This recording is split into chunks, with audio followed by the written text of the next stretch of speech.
सैर कर दुनिया की गाफिल जिंदगानी फिर कहाँ, अगर जिंदगानी भी रही तो ये नौजवानी फिर कहाँ। जी हाँ, घूमने फिरने में कभी कोई कमी नहीं रखनी चाहिए। नमस्कार दर्शकों, स्वागत है आपका डीडी यूपी में। आपके साथ मैं हूँ ऐश्वर्या और नमस्ते यूपी के एक और विशेष एपिसोड को लेकर के हम हाजिर हो गए हैं आपके सामने। नमस्ते यूपी, जहां हम हमेशा आपसे जुड़े मुद्दे, आपसे सरोकार रखते हुए मुद्दों को उठाते हैं और उस पर अपने स्टूडियो में आए मेहमानों के साथ विशेष चर्चा करते हैं। आइए अपने कार्यक्रम की शुरुआत करते हैं और जानते हैं कि आज का चिंतन क्या है।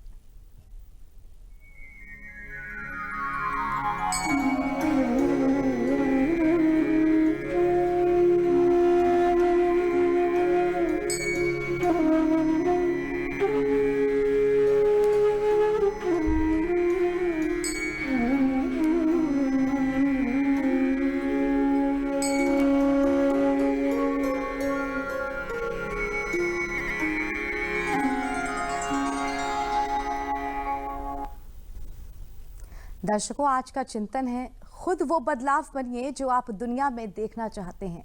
राष्ट्रपिता महात्मा गांधी का ये कथन है जो बहुत कम शब्दों में बहुत गूढ़ भाषा हमको समझा देता है। हम हमेशा छोटी छोटी बातों को लेकर के शिकायत करते हैं कि उसका स्वभाव नहीं सही है, ये नीति नहीं सही है, मगर जो बदलाव आपको देखना है आप खुद वो बदलाव करिए। वो कहते हैं ना कि हम सुधरेंगे युग सुधरेगा, हम बदलेंगे युग बदलेगा, जग बदलेगा। आइए कार्यक्रम को आगे बढ़ाते हैं और अब ये जान लेते हैं कि इतिहास में आज का दिन क्यों खास है।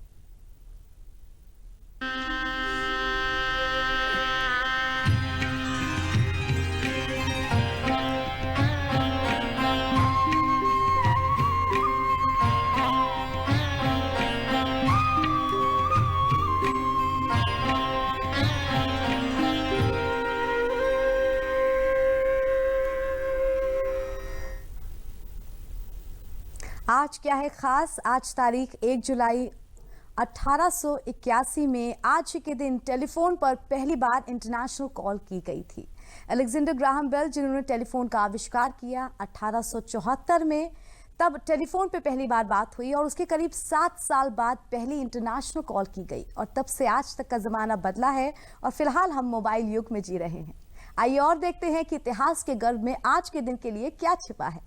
आज तारीख 1 जुलाई 1882 में पश्चिम बंगाल के दूसरे मुख्यमंत्री डॉक्टर विधान चंद्र राव का जन्म हुआ था। इस दिन को देश में नेशनल डॉक्टर्स डे के रूप में भी मनाया जाता है। बता दें कि डॉक्टर विधान एक महान स्वतंत्रता सेनानी और चिकित्सक थे और आपको भारत रत्न से भी सम्मानित किया गया है। आइए दूसरा आज क्या है खास देखते हैं। बता दें कि 1938 में मशहूर बांसुरी वादक पंडित हरिप्रसाद चौरसिया का जन्म हुआ था। पंडित हरिप्रसाद चौरसिया उत्तर प्रदेश के इलाहाबाद में इनका जन्म हुआ था और पहली बार इन्होंने जब संगीत की शिक्षा ग्रहण करनी शुरू की तो बांसुरी नहीं, तबला वादक के रूप में इन्होंने अपनी शुरुआत की थी। आपको पद्म विभूषण समेत कई इंटरनेशनल पुरस्कार भी मिल चुके हैं। आइए अब जानते हैं कि आज का मुद्दा क्या है।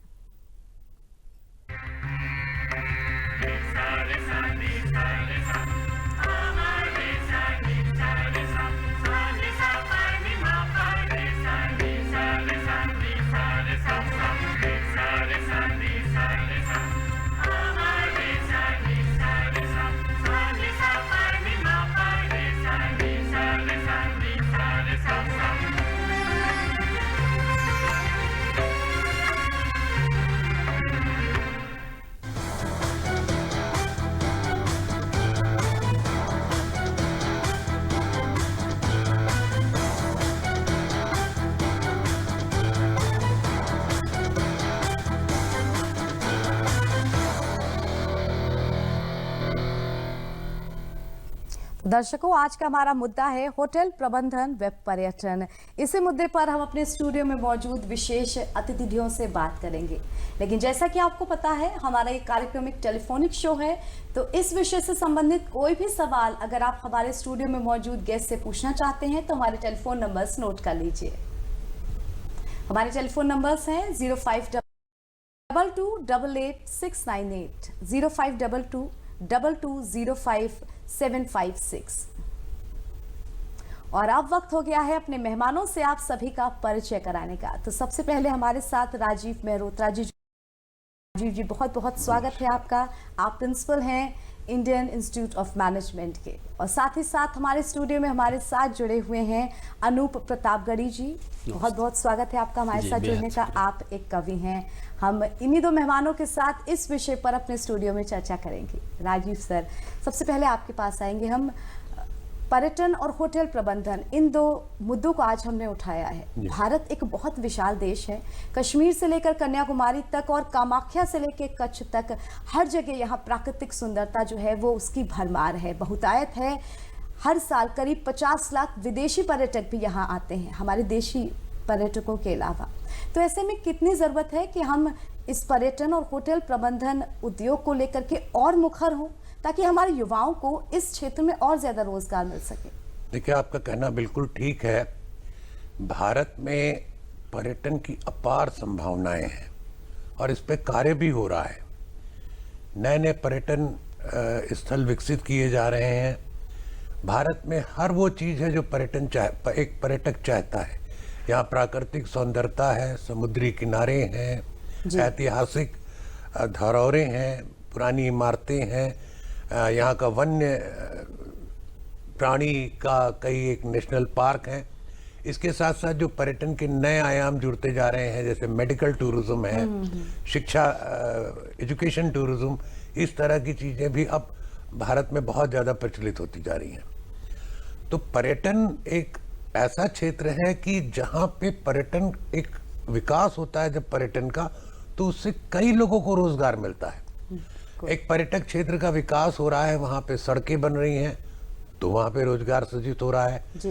वहाँ पे होटल बन रहे हैं तो होटल में सीमेंट, ईंट और जितनी भी चीजें लाई जा रही हैं बनाने के लिए, उसमें रोजगार सृजित हो रहा है। एक बार होटल वो बन गया, उस पर्यटक स्थल का विकास हो गया जी। तो वहाँ पे कैब ड्राइवर्स और चाहिए होंगे, टूर ऑपरेटर्स और चाहिए होंगे, ट्रैवल गाइड्स और चाहिए होंगे, और होटल में काम करने वाले कर्मी चाहिए होंगे। इसके साथ साथ जो दूसरे क्षेत्र पर्यटन से जुड़े हुए हैं, उस इलाके की हस्तकला है। पर्यटक जब आता है तो अपने साथ कुछ ना कुछ खरीद के यादगार के तौर पे ले जाना चाहता है, और जो भारत की हस्तकला है वो तो बहुत मशहूर है।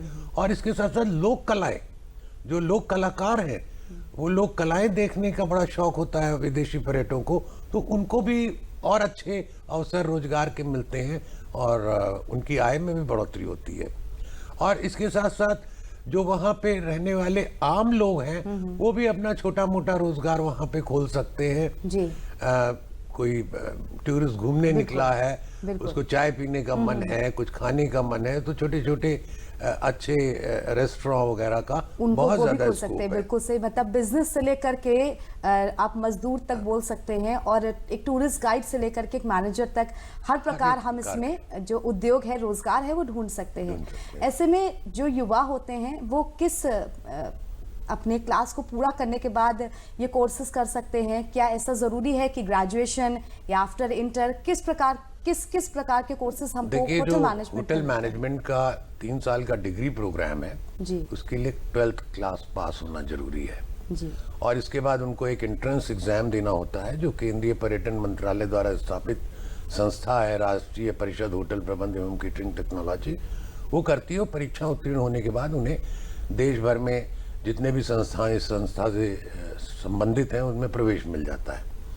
लेकिन अगर कोई विद्यार्थी ये परीक्षा नहीं दे पाया या इसमें उत्तीर्ण नहीं हो पाया, तो भी उसे निराश होने की जरूरत नहीं है। इसके साथ साथ 1.5 साल के डिप्लोमा प्रोग्राम हैं, जो भी +2 के बाद होते हैं, और इसमें संस्थान स्तर पे ही प्रवेश दिया जाता है। इसके लिए कोई प्रवेश परीक्षा की जरूरत नहीं है, वो करके होटल में अपना करियर बना सकते हैं। बिल्कुल, तो होटल मैनेजमेंट और पर्यटन के क्षेत्र में बहुत सारे रोजगार के अवसर हैं, जिनको करके हमारे युवा एक अच्छा भविष्य तलाश सकते हैं। साथ ही हमारे साथ स्टूडियो में अनूप प्रतापगढ़ी जी भी जुड़े हुए हैं। अनूप जी, हम चाहेंगे, हम पर्यटन से बात कर रहे हैं, प्रकृति से जुड़े मुद्दे पर बात कर रहे हैं, कुछ आप एक कविता हमारे दर्शकों को सुनाएं। चलिए, देखिए, इस समय बारिश का मौसम है और बहुत खुशनुमा मौसम है, तो एक कविता मैं ये आपके बीच रखता हूँ कि चारों तरफ हरियाली है, चारों तरफ हरियाली है, कोयल भी मतवाली है। चारों तरफ हरियाली है, कोयल भी मतवाली है। पके आम खूब गिरे पड़े हैं, पके आम खूब गिरे पड़े हैं, तब भी हाथ ये खाली है। पके आम खूब गिरे पड़े हैं, तब भी हाथ ये खाली है। टिप टिप करता पानी आया, टिप टिप करता पानी आया, 1 साल पर मन बसलाया।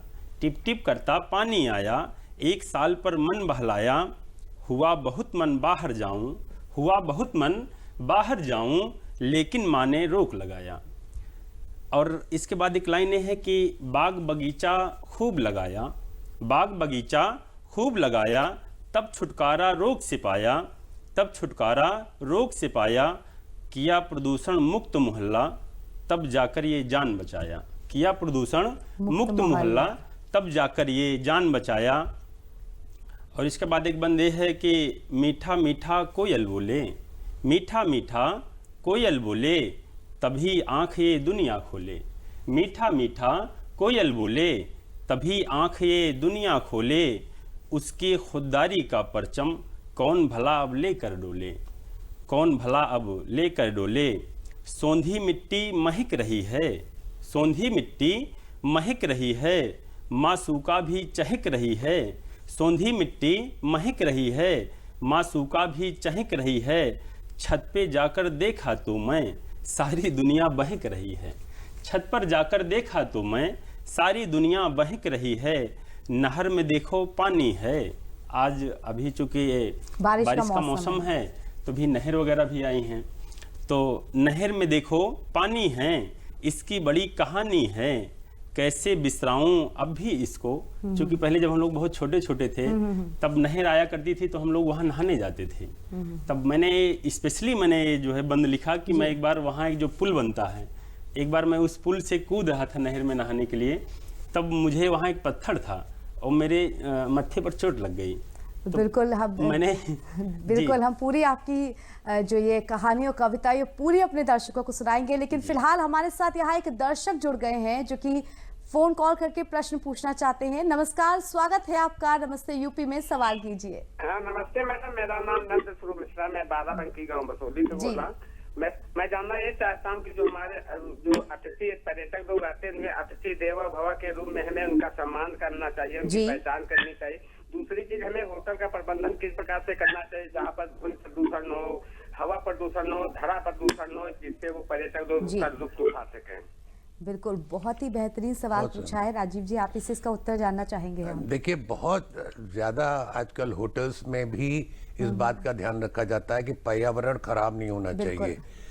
हमारे वहाँ जो गार्बेज भी होता है, कूड़ा कर, उसका भी अलग अलग सेग्रीगेशन होता है, डिस्पोजल प्रॉपर ढंग से होता है।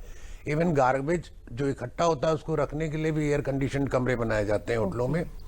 इसके साथ साथ रेन वाटर हार्वेस्टिंग होटल्स में अब कंपलसरी है।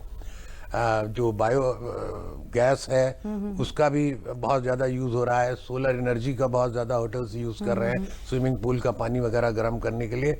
और कई एक तो इको फ्रेंडली होटल्स आ गए हैं, तो इन बातों का बहुत ज्यादा ध्यान रखा जा रहा है। विशेष ध्यान रखना चाहिए। बिल्कुल, इन सब बातों का आप भी बहुत ज्यादा विशेष ध्यान रखें, क्योंकि भारत हमेशा से ही अतिथि देवो भव के लक्ष्य पे ही आगे बढ़ा है। और यहाँ हमारे साथ एक और कॉलर जुड़ गए हैं। नमस्कार, स्वागत है आपका नमस्ते यूपी में, सवाल कीजिए। जी, हमारा बहुत ही प्यारा सवाल है। भूमि का जलस्तर जो बढ़ रहा है जी, इसके कारण क्या हमारा प्राकृतिक सौंदर्य सुरक्षित है? जी, और जल संकट पर एक छोटी सी रुबाई, ये लग रहा है हमको, ये लग रहा है जल से, ये है जमी अघानी, रानी सी है विभूषित, ओढ़े है चुनर धानी, भूगर्भ शास्त्री सब लेकिन है आश्चर्यान्वित, माना है घट रहा है भूगर्भ ग्रह का पानी।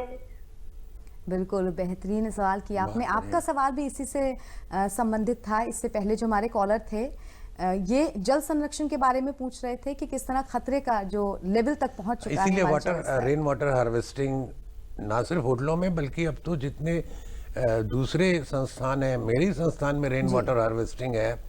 जो गार्बेज निकलता है उसको भी हम लोग कंपोस्ट बनाने में यूज कर लेते हैं। जो बचा हुआ खाना होता है, सब्जियों के छिलके होते हैं, तो उसकी यूज करते हैं जी। और सोलर पावर एनर्जी, जैसे मेरे उसका हम संस्थान use में ये करते सारी हैं। चीजें बिल्कुल। हम लोग यूज कर रहे हैं। राजू जी, होटल प्रबंधन और पर्यटन ये दोनों आपस में कितने जुड़े हुए हैं? हम इन दोनों को आपस में कितना लिंक कर सकते हैं? क्या अर्थ लगाएं हम इन दोनों से? देखिए, होटलों के बिना पर्यटन हो ही नहीं सकता। जब कोई अतिथि बाहर से आता है और किसी जगह पे घूमने जाता है तो वहां पे उसको रहने के लिए जगह चाहिए, बिल्कुल। साफ सुथरा भोजन चाहिए। तो ये सुविधाएं तो होटल ही प्रोवाइड करते हैं टूरिस्ट को। तो होटल को पर्यटन से अलग नहीं किया जा सकता, बल्कि होटल जो है पर्यटन का एक महत्वपूर्ण अंग है जिसको नकारा नहीं जा सकता। और होटलों में चूंकि एक कॉमर्शियल ऑर्गेनाइजेशन है, इसलिए गेस्ट को सारी सुविधाएं जो प्रोवाइड की जाती हैं और सर्विसेज, जैसा आप जानते हैं, पैरिशेबल होती हैं, इनका कोई फिजिकल एग्जिस्टेंस नहीं होता है। तो ये व्यक्ति की कला कौशल और उसकी शारीरिक भंगिमा जो होती है उसी से गेस्ट को संतुष्टि मिलती है। तो इसका बहुत महत्वपूर्ण पहलू है होटल मैनेजमेंट। जो वहाँ पे काम करने वाले कर्मी हैं वो किस तरह से प्रशिक्षित हैं, वो अपने गेस्टों को सेटिस्फाई कर सकते हैं, किस तरह से करते हैं, ये बहुत महत्वपूर्ण हो जाता है। बिल्कुल। पर्यटन उद्योग भारत में एक विशेष महत्व रखता है। जिस प्रकार भारत की प्राकृतिक छटा है, कई लाख टूरिस्ट हर साल हमारे यहाँ हमारे जो मॉन्यूमेंट्स हैं उनको विजिट करने आते हैं। ऐसे में होटल प्रबंधन और पर्यटन एक विशेष उद्योग का दर्जा भारत में रखता है। और दर्शकों, नमस्ते यूपी में हम आपके एंटरटेनमेंट का रखते हैं बेहद ख्याल। तो रुकते हैं एक छोटे से ब्रेक के लिए और आपको सुनाते हैं एक बॉलीवुड सॉन्ग। मुख्य अतिथि हैं राजीव मेहरोत्रा जी, जो कि इंस्टीट्यूट ऑफ होटल मैनेजमेंट के प्रिंसिपल हैं। राजीव जी, आप कई सालों से होटल मैनेजमेंट के क्षेत्र में हैं, उससे जुड़े हुए हैं।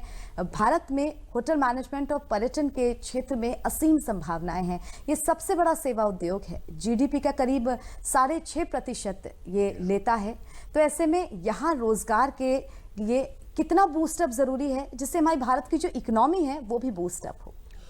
देखिए, अभी कुछ माह पूर्व एक बहुत ही प्रतिष्ठित न्यूज़पेपर ने एक सर्वे किया था कि जो तकनीकी शिक्षा के विभिन्न आयाम हैं उनमें जो तकनीकी शिक्षा आज के विद्यार्थी प्राप्त कर रहे हैं, कहाँ सबसे ज़्यादा रोजगार का सृजन हो रहा है जी। और उसको उसने, अंग्रेजी का न्यूज़पेपर था, उसने अपने फ्रंट पेज पे छापा था कि होटल मैनेजमेंट इस समय नंबर 1 है देश में। लगभग 97% विद्यार्थी जो होटल मैनेजमेंट का कोर्स करके निकलते हैं उन्हें रोजगार मिल जाता है। तो इससे आपको पता चलता है कि कितनी ज्यादा ट्रेन्ड मैन पावर की आवश्यकताएं हैं, क्योंकि ये सेवा का क्षेत्र है और सेवाएं व्यक्तियों द्वारा ही दी जाती हैं, किसी मशीन के द्वारा नहीं दी जाती हैं। तो जितना ज्यादा कुशल कर्मी होगा, और कौशल विकास का वैसे भी आजकल बहुत ज़्यादा महत्व दिया जा रहा है कौशल विकास पे, तो हमारे होटल प्रबंध में भी कौशल विकास होना बहुत जरूरी है।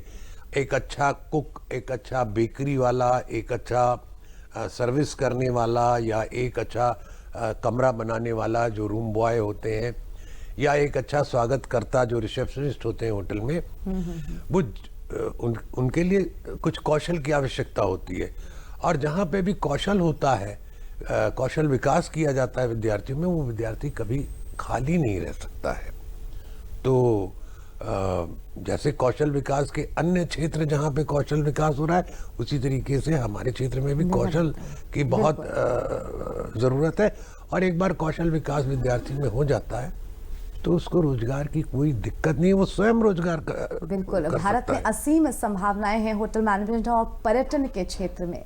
हमारे साथ अनूप प्रतापगढ़ी जी भी जुड़े हुए हैं। आप एक हमको किस्सा सुना रहे थे, हम चाहेंगे वो किस्सा आप पूरा करें। जी, तो वही होता था कि फिर एक बार जब चोट लगी तो मैंने बंद स्पेशली खास उसके लिए लिखा कि नहर में देखो पानी है, नहर में देखो पानी है, इसकी बड़ी कहानी है, कैसे बिसराऊं अब भी इसको, माथे पर मिली निशानी है। और अगला बंदे है कि पशु पंछी भी आज अड़े हैं, पथ पर अपने सही खड़े हैं, पशु पंछी भी आज अड़े हैं, पथ पर अपने सही खड़े हैं, हठी बाल तो अभी भी देखो लेकर अपनी खाट पड़े हैं। बेरन भी अब बड़ी हो गई, हाथ पसारे खड़ी हो गई। बेरन भी अब बड़ी हो गई, हाथ पसारे खड़ी हो गई। जुंधरी बजरी लटका संग देखो, अरहर जैसे मड़ी हो गई। जुंधरी बजरी लटका संग देखो, अरहर जैसे मड़ी हो गई। तो ये वाकया था।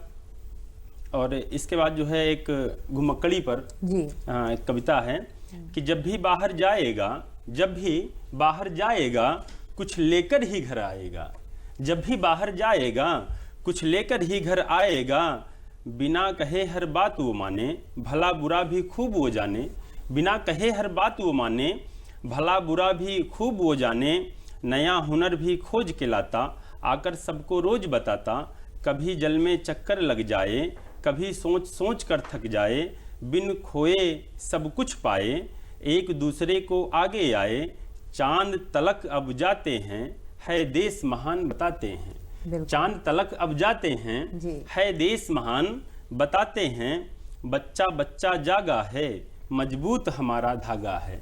बच्चा बच्चा जागा है, मजबूत हमारा धागा है।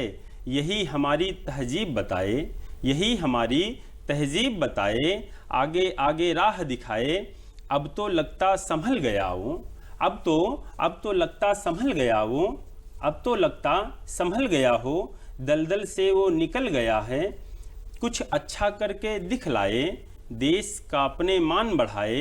नशा मुक्त हो देश हमारा, नशा मुक्त हो देश हमारा। बेहतरीन। नशा मुक्त हो देश हमारा। कुछ ऐसा हो परिवेश हमारा, सबको राह दिखाता है। देर से घर वो आता है, दुनिया पैदल घूम लिया वो। दुनिया पैदल घूम लिया वो, जब मिट्टी अपनी चूम लिया वो। दुनिया पैदल घूम लिया वो, जब मिट्टी अपनी चूम लिया वो। क्योंकि मुझे लगता है कि इस मिट्टी में वो मोहब्बत है और वो ताकत है। जी, इस मिट्टी से जो जुड़ जाता है वो मुझे लगता नहीं कि वो फिर कभी दूर हो सके। वो उन्नति के शिखर तक जी, ही जी, पहुंचता है। जी, बिल्कुल। और बिल्कुल सही आपने इस कविता में कहा था राजीव जी कि घूमने के लिए देश और दुनिया कम पड़ गए, हम चांद तक घूम करके आए। जी जी, इसीलिए तो मैंने कहा कि चांद तक जा रहे हैं। बिल्कुल जी सर, हमारा मुद्दा होटल प्रबंधन और पर्यटन है। ऐसे में एक नया टर्म निकला है, मेडिकल टूरिज्म। ये क्या टर्म है और इस टर्म के क्या मायने हैं? कितना हम इस टर्म को इलैबोरेट कर सकते हैं? देखिए, भारत में चिकित्सा की सुविधाएं अब बहुत बढ़ गई हैं और यहाँ पे जैसे एक छोटा सा एग्जाम्पल है, हार्ट की सर्जरी है तो अगर किसी यूरोपीय देश से उसको कंपेयर किया जाए तो वो उसका 25% ही खर्चा आता है भारत में। तो जिन देशों, छोटे देशों जहाँ पे ऐसी सुविधाएं नहीं हैं, वहाँ के लोग भारत में आकर के इस तरह से इलाज कराना चाहते हैं। तो जब वो आते हैं तो नेचुरली वो यहाँ ठहरते हैं। ठहरने के साथ साथ अपना इलाज भी कराते हैं और ठीक होने के बाद भी संस्कृति भी देखते हैं। हमारी संस्कृति भी देखते हैं। तो किसी भी वजह से एक विदेशी भारत में आया और यहाँ पे अगर वो रह रहा है तो कुछ ना कुछ तो विदेशी मुद्रा खर्च कर ही रहा है वो भारत में। तो इसीलिए इसको मेडिकल टूरिज्म का नाम दिया गया कि लोग आते हैं विदेशों से लेकिन वो अपना इलाज कराने के लिए आ रहे हैं। बिल्कुल, ये भी एक बहुत अच्छा मुद्दा है, किस प्रकार हम विदेशियों को आकर्षित कर सकते हैं कि वो भी हमारे देश में आए और मेडिकल टूरिज्म में अपने इलाज के लिए ही सही इन्वेस्ट करें। इससे हमारे भारत देश की ही तरक्की होगी। दर्शकों, बता दें कि महात्मा गांधी जी के जन्म शताब्दी वर्ष के 150वां वर्ष इस वक्त चल रहा है। तो आइए आपको सुनाते हैं महात्मा गांधी जी का प्रिय भजन।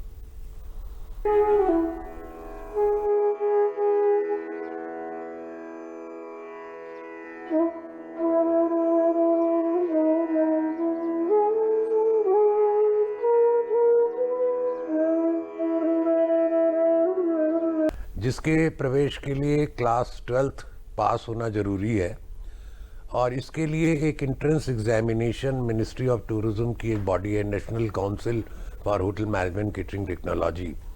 वो प्रत्येक वर्ष अप्रैल माह में इसकी एक एंट्रेंस एग्ज़ाम करती है। जो बच्चे एंट्रेंस एग्ज़ाम में उत्तीर्ण होते हैं उनको फिर उससे संबंधित कॉलेजेस में काउंसलिंग, ऑनलाइन काउंसलिंग के थ्रू एडमिशन दिया जाता है। तो ये प्रक्रिया तो आज पूरी हो गई। इसके साथ साथ मास्टर्स इन होटल मैनेजमेंट भी हमारे वहाँ अवेलेबल है। देश में सिर्फ 5 संस्थानों में है, लखनऊ के संस्थान में भी हुआ है। जिन्होंने बैचलर्स कर लिया है, उसके बाद वो ह्यूमन रिसोर्स मैनेजमेंट या सेल्स एंड मार्केटिंग में जाना चाहते हैं या टीचिंग करना चाहते हैं, तो वो मास्टर्स भी करते हैं। जी।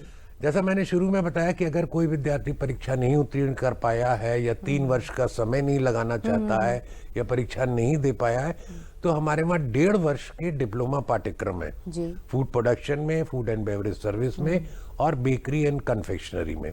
इसकी प्रवेश जो है वो हम +2 की मेरिट पे संस्थान स्तर पे ही देते हैं। तो इसकी प्रवेश प्रक्रिया आजकल संस्थान में चल रही है। 21 जुलाई को हम पहली मेरिट लिस्ट निकालेंगे। अगर कोई विद्यार्थी इच्छुक है तो वो संस्थान के कार्यालय से संपर्क कर सकता है।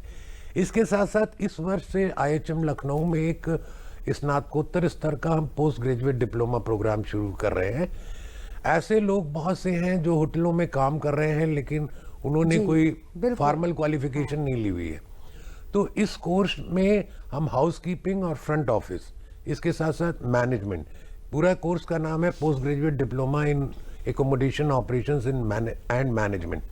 तो कोई भी अगर ग्रेजुएट है और करना चाह रहा है तो वो कर सकता है। इसकी विशेषता ये है कि उसमें अधिकतम आयु सीमा कुछ भी नहीं है और इनके जो डिप्लोमा हैं वो भारत सरकार की जो पर्यटन विभाग द्वारा, जैसे मैंने बताया, संस्था है national council for hotel management, वो देती है।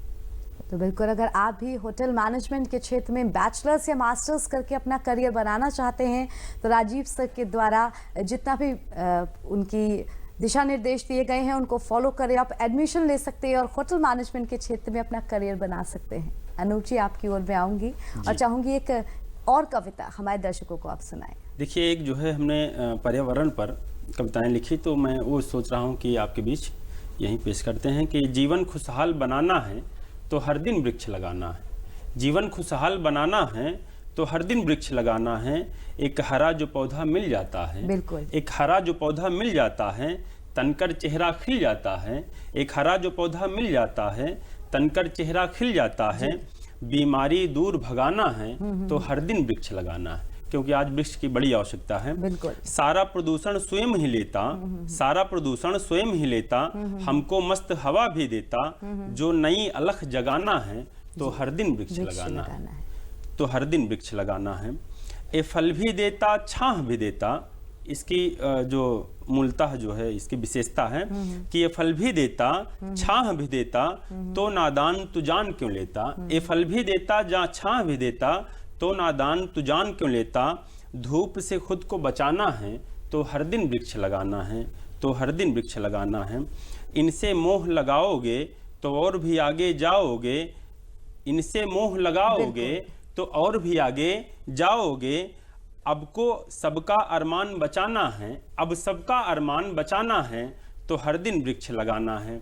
क्योंकि वृक्ष की आज बहुत आवश्यकता है। हरे वृक्षों की, जब हम लोग धूप में कहीं निकलते हैं, एक वृक्ष मुझे कहीं मिल जाता है तो हम लोग कभी कभी वहाँ गाड़ी खड़ी करके पानी पीते हैं या छाह लेते हैं। तो मुझे लगता है कि इसकी आज बहुत आवश्यकता है। बिल्कुल, इंसान के जिंदा रहने के लिए प्रकृति बेहद आवश्यक है।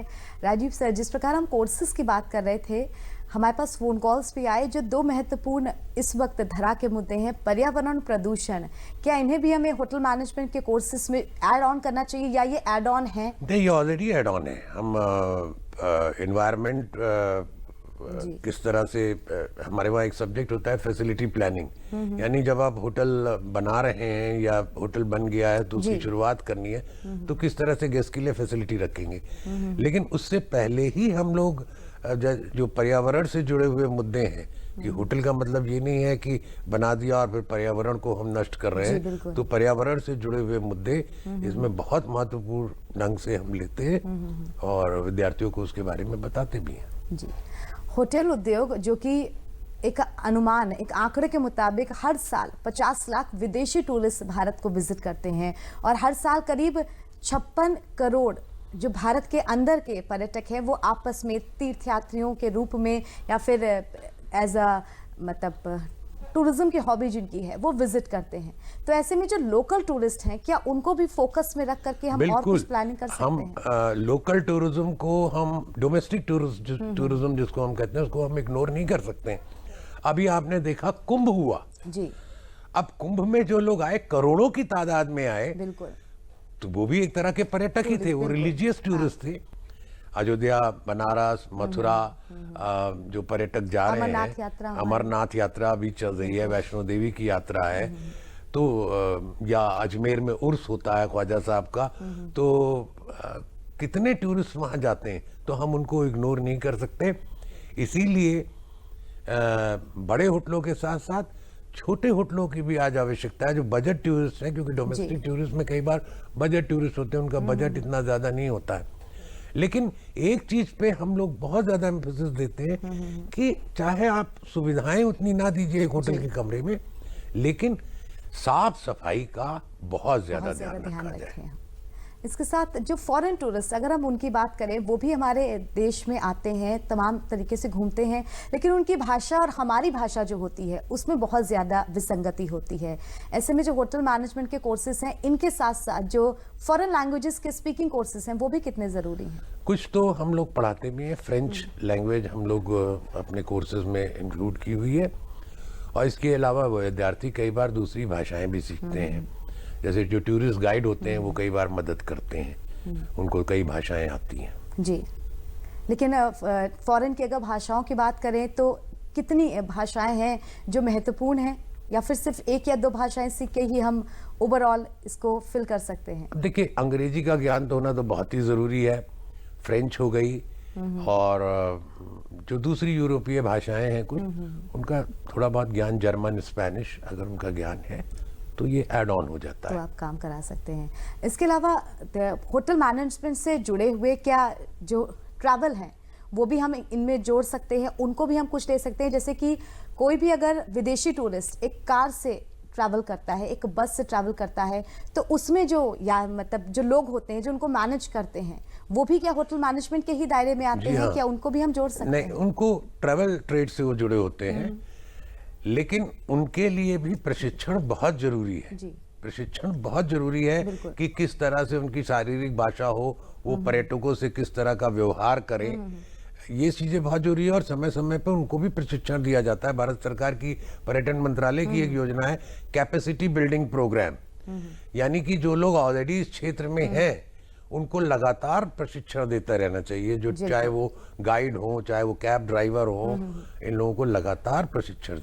बिल्कुल, तो जो लोग पर्यटन उद्योग से जुड़े हुए हैं और जो नए युवा पर्यटन क्षेत्र में आना चाहते हैं, उन सभी के लिए इस क्षेत्र में बहुत सारी असीम संभावनाएं हैं, वो अपना करियर इस क्षेत्र में ढूंढ सकते हैं। और इसी के साथ दर्शकों, वक्त ने दस्तक दे दी है, अपने मेहमानों को शुक्रिया अदा करने का वक्त आ गया है। धन्यवाद राजीव सर हमारे साथ जुड़ने के लिए, धन्यवाद अनूप जी हमारे साथ जुड़ने के लिए, और दर्शकों नमस्ते यूपी में आज के लिए फिलहाल इतना ही, इजाजत दीजिए, नमस्कार।